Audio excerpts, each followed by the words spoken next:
Gawler is a medium to large country town north of Adelaide, and it is a thriving metropolis. Originally Gawler was a very rural town. It was all fruit, vegetable, farming land, lots of wheat, sheep, and as it's developed over those years, the farmers used to catch up and they used to bring their goods and like to share with each other and say, well, you know, this is my Jersey beef and all the rest of it. Gawler Show's 163 years old, so it started, and there's only 1 year there hasn't been a show, and I think that was during the war. The future of agricultural shows are certainly in the hands of the young students, especially at school, where the teachers are teaching them about what's the right food to eat, what's the right foods to grow that won't mess up the ecosystem and the land. So it's going forward quite well. We send everything that we have from the shows to the school, and we ask the school to display it. They have posters on what do you see at the show, like pigs, what do they like, and the teachers develop, you know, an interest in them together. We have horses here, which is one of the biggest horses outside of other shows, and it does really well. There's a whole range of aspects, like people doing the Animal Learning Centre, which is predominantly for young children.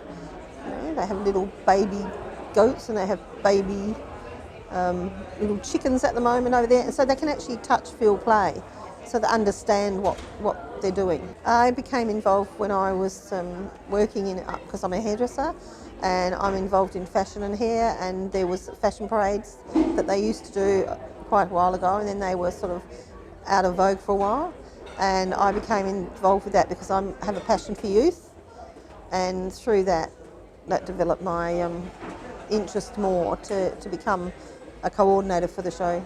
It was Miss Showgirls, and then we decided we needed to encourage both male and females to be involved because they both work on the land, and I did a lot of events, event planning and all that sort of thing, and so we could get involved through the show and we could plan different things. So I used to organise the official luncheon and all that sort of thing. I still do, but not in the same manner because we've changed. You've got to change with the times. Sitting down the middle of the day having a roast lunch while everybody else is out there working is not my thought. The future of the show, I think, is certainly succession planning, but you really have to make sure that you've got the areas to work on because ours are growing. We had 600 photography entries this year, and to find somewhere else to house it, we moved it, but we also had 456 cooking. So we had all this extra stuff happening and more entries, so that we don't have enough room now. We need a bigger room. And we don't own the land, we're on council land. So, and we share it. It's a multi-shared land, football, netball, cricket. I think if you haven't got the right people on the committees working with you and losing touch with what people actually want is a bit of a threat. Well, we actually get out there in the community and visit, or we make sure we inform them what's going on, emails, Facebook, all that sort of stuff.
Can develop are if people do not want to change, and you have to change You've got to understand it. The problem we have now is a lot more. There wasn't as much paperwork. It was all now. There's so much more red tape. You have work cover, place come out and check everything out. So where you might have been okay to have something before, you can't do it now. Health and safety type issues. The hardest the people, and they are the people that come to the show. They're the people that run the show. They're the conveners. They are the exhibitors. And, you know, very, very passionate people that love to see things happening and are prepared to change if you need it.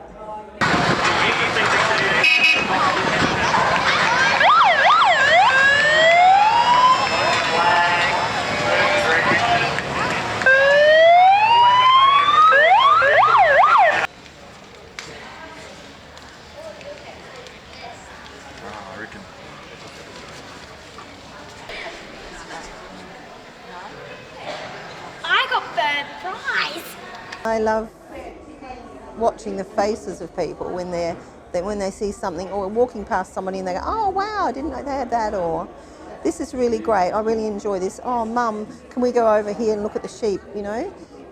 Unfortunately we haven't got any this year, but you know, there are lots of there's animals around, and I think it's that sort of watching that. And then when you're watching a show jumper who clears around and the look on the horse and her face, or his face.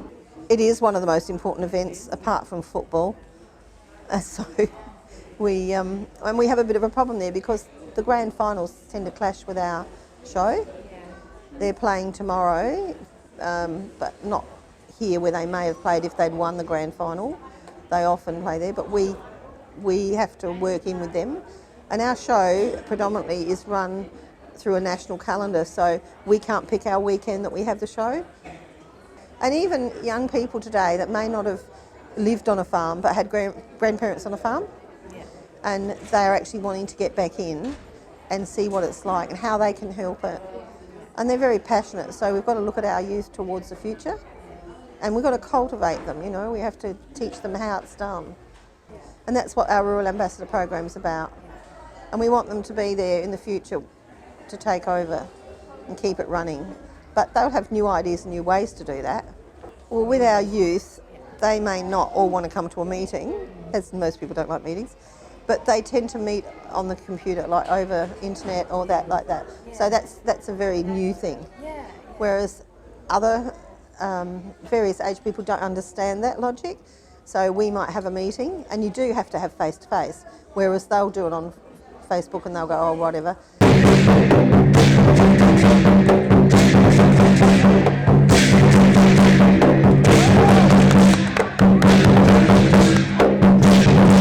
And the thing about us is we're the biggest show outside of the Adelaide show, so we're the biggest country show.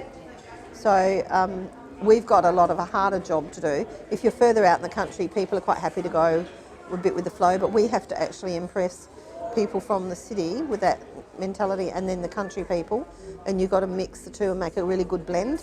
Well, people used to think it was the rides, but I think that still is a big attraction, but it's more coming to have a look at, you know, what people have created. I mean, the cake section is just so beautiful now, and if you look at some of the cakes, you think, oh, a little girl, 12 years old, made that cake. And isn't that wonderful that we're teaching them all these wonderful creative things to do?